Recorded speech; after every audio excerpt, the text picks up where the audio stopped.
মাত্র ৫,০০০ টাকার জন্য সখীপুরে ঘটেছে এক হৃদয় বিদারক হত্যাকাণ্ড। নানির স্নেহের আশ্রয়, শেষ বয়সের ভরসা সেই মানুষটিকেই নিজের হাতে হত্যার অভিযোগ উঠেছে নাতির বিরুদ্ধে। টাঙ্গাইলের সখীপুর উপজেলার কালিদশ পানাউল্লাপাড়া গ্রামের বাসিন্দা ৬৫ বছর বয়সী বেদেনা কোচ। তার পরিবারের কাছে তিনি ছিলেন একজন অভিভাবক। গেল সপ্তাহের মঙ্গলবার নাতি নয়ন কোচ নানি বেদেনা কোচের কাছে ৫,০০০ টাকা চাইলে দিতে পারেননি নানি। ফলে নানির একটি না শব্দই ভয়ঙ্কর এক হৃদয় বিদারক সিদ্ধান্তে পরিণত হয়। অভিযোগ অনুযায়ী সন্ধ্যায় সুযোগ বুঝে নানির নয়ন নানির বাড়িতে অবস্থান নেয়। রাত আনুমানিক ৯টার দিকে নিহতের স্বামী পরেশ চন্দ্র কোচ বাজারে যায়। নানি বেদেনা কোচকে একা পেয়ে প্রথমে লোহার হাতুড়ি দিয়ে তার মাথায় আঘাত করে নয়ন। পরে নানি অচেতন হয়ে পড়লে দা দিয়ে কুপিয়ে তাকে হত্যা করা হয়। বাবা নাই বাবা গেছিল আনবার নাই, এটুকুই জানি। আমার মারে যে তার আমি বিচার চাই। মারে মাথায় বাড়ি দিয়ে মেরে বাইরে গেছে গা, তারপরে হাতে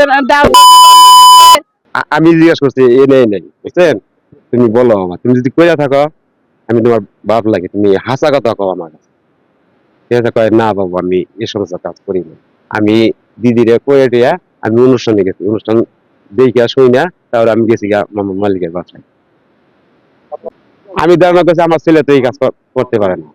কদিন ধরে কোমরে ব্যথা। এসপি হাসপাতালে চলে যাও। এসপি হাসপাতাল, প্রতিভাদীপ্ত চিকিৎসক ডক্টর এস চক্রবর্তী। অপারেশনবিহীন হাঁটু, কোমর, প্যারালাইসিস সহ আন্তর্জাতিক মানের চিকিৎসা ও রোগ মুক্তির নিশ্চয়তা। এসপি হাসপাতাল, অত্যাধুনিক চিকিৎসা সেবায় অতুলনীয়। এমন নৃশংস ঘটনার জন্য দায়ীদের দৃষ্টান্তমূলক শাস্তির দাবি জানিয়েছেন পরিবার ও স্থানীয়রা।